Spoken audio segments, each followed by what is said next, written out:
And specifically, we're going to talk about how to make getting referrals a repeatable process of your go to market instead of just hoping to get lucky in meeting the right person at the right place at the right event and so on and so forth.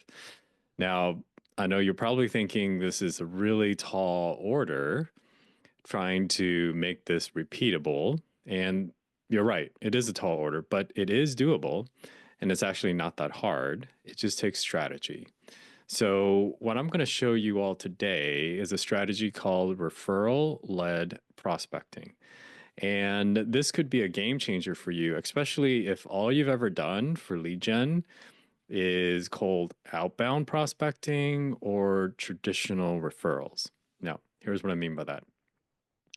Uh, Basic cold outbound prospecting looks something like this, right? You start out with a cold outreach, like cold calling, cold emailing, and you're trying to land a discovery call, which, as we all know, is really, really hard, especially in B2B, because there's no prior connection.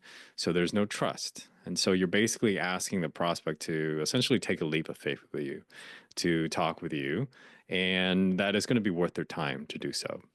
So this is why a lot of people want referrals, right? Because someone that the prospect trusts is saying, hey, I think you should meet this person. I think you should take this meeting.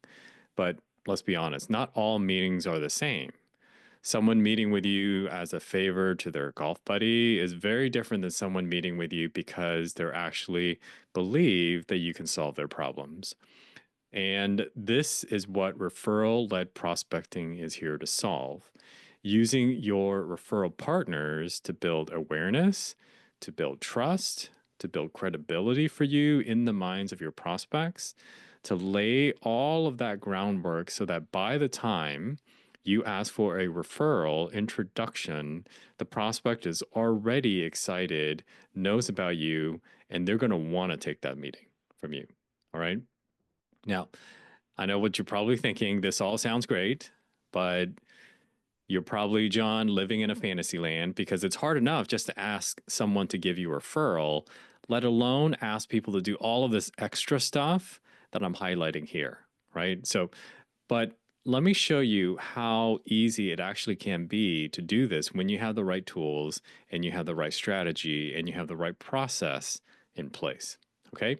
So referral led prospecting is a four-step process. And for this walkthrough, I'm actually going to use my friend Alyssa as my example here of someone who wants to generate quality referrals. It's challenging, I think, to focus on getting the referrals out, planning the thought leadership, et cetera. What kind of a percentage of your time, or how do you organize your time so that your introductions and the referral led prospecting, some of it is in this template management, which is amazing, but to make sure that you're not spending most of your time making introductions and doing the referral led prospecting within in addition to your other work. How do you Yeah. get everything done? How do you time Yeah. it? Yeah. So, that's a really good question. So, and I think I'm curious to know what some of y'all's answers are as Yeah. well. My, for me, I spend probably maybe 30 minutes a day, usually in the morning, on referrals, referral building, and things of that nature. Now, referral-led prospecting is very different than traditional referrals because traditional referrals rely on email outreaches, there's a lot of hand holding with that. Referral led prospecting is very different. So it's a lot easier and a lot less time consuming because if you think about writing an email versus tagging someone on LinkedIn, right? Tagging someone on LinkedIn, super easy, very, very easy, Yeah. especially because you can tag a lot of people.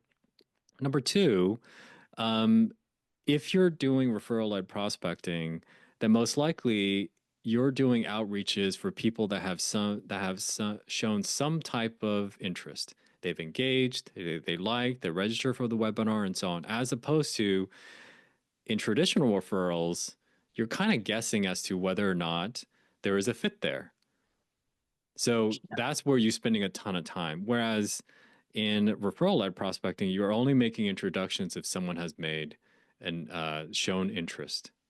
And that's how you move the ball further. And so instead of going 100 people and hoping like 10 of them fit, you're going after the 10 that kind of raise their hand. Okay.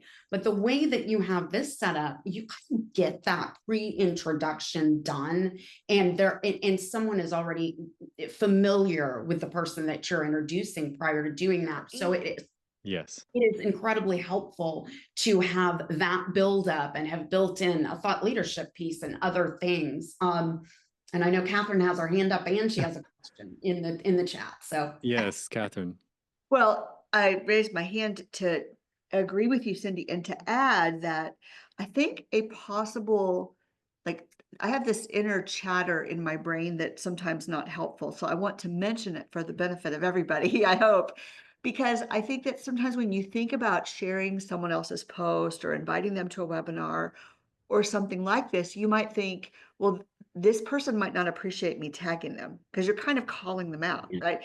And I've wrestled with this thought, and so I just want to raise it because to me it's one of the elephants in the room. Like, let's just get it out there.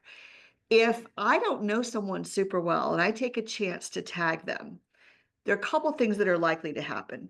One is if the person, we've been connected a long time, but we're not particularly close, if they're not really active on LinkedIn, they're not even going to see it.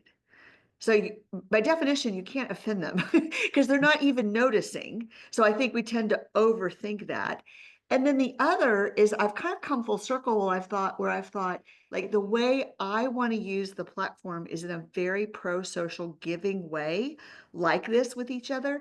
And if a person's like, hey, I got stuff to do, I don't want to be included in that, that's okay, right? Like they don't have to do what I do, and I will try to remember not to tag you in the future, but I don't need to feel embarrassed or feel bad that I mentioned this webinar to you because it was coming from a real place of love and giving for everyone involved, right? I'm not going to list random people. I'm going to give some thought to who Cindy and John need to know. And so if I'm doing that with all the best of intentions and they don't want to participate that way, that just gave me information that I need to have for who I want to work with. So Yes. that just really helped me because that inner chatter of, oh God, what if they blank is a worry for people, I think. And I feel like it's a worry for me. And if it's a worry for me, I strongly suspect it's a worry for others. So I wanted to put that out there.